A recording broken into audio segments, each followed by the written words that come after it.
اور اللہ کا شکر ہے کہ بلانے والے بھی اقبال تھے، مولوی کوئی نہیں تھا بلانے والا، ورنہ لوگوں نے سانو کہنا سی یہ مولویہ قائد اعظم نو بھی دیکھو مولویوں میں لے آئے پکڑ بلایا اقبال نے، اسی تے بلایا نہیں تے آ گیا قائد اعظم 14 جولائی 1929 مقدمہ لڑن آ گیا غازی المدین کا۔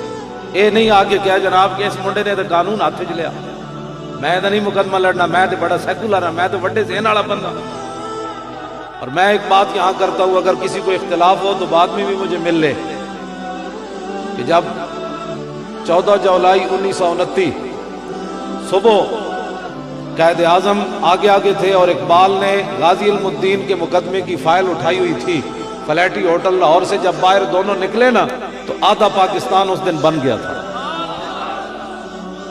ہاں جی 18 سال بعد اس تو پاکستان بن گیا، 1929 کا واقعہ ہے، 1947 پاکستان بن گیا، اتنی دیر لگی۔ پھر انگریز اس دن بالکل مر گئے سن، انہاں کہا اسی تے سمجھائے وچوں ساڈے نال ہن تے اتوں تو انہاں نال ہن، اج تے وچوں حضور دے غلاماں نال کھڑے ہو گئے۔ ادھا پاکستان ادو بن گیا سی جدوں قائد اعظم محمد علی جناح سویرے مقدمہ لڑن ہائی کورٹ پہنچ گئے، ادھا پاکستان ادو بن گیا سی،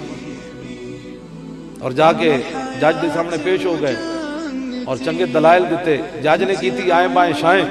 قائد اعظم ادھے نال سدھے ہو گئے، فرمایا ججا تینوں پتہ ہی کوئی نہیں حضور دی امت نو حضور نال پیار کتنا ہے۔ یہ پاکستان اللہ تعالیٰ کی بہت بڑی نعمت ہے۔ مسجدہ دے سپیکر لا دیو، پاکستان اس لیے بنا تھا، پتہ نہیں انہیں بیچارے نو کتنی مشکل نہ اجازت لبھی ہونی، میں نے پتہ ہے، میں جانتا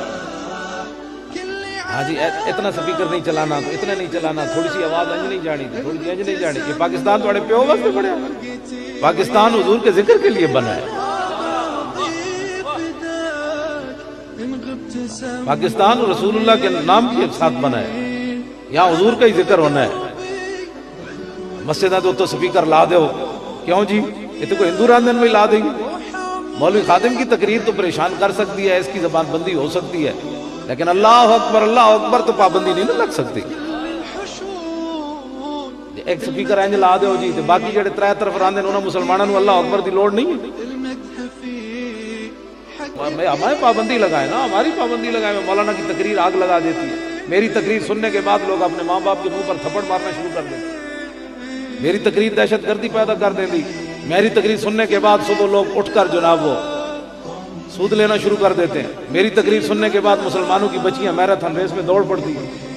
یہ کوئی باتیں کرنے والی جو تم نے شروع کر دی؟ پاکستان جس نام پر بنا ہے یہاں اس پر کسی قسم کی پابندی قبول نہیں، ہاں یہاں رسول اللہ کا نام اتلے سپیکروں میں ہوگا، اذان بھی اتلے سپیکروں میں ہوگی اور نعت بھی اتلے سپیکروں میں پڑھی جائے گی۔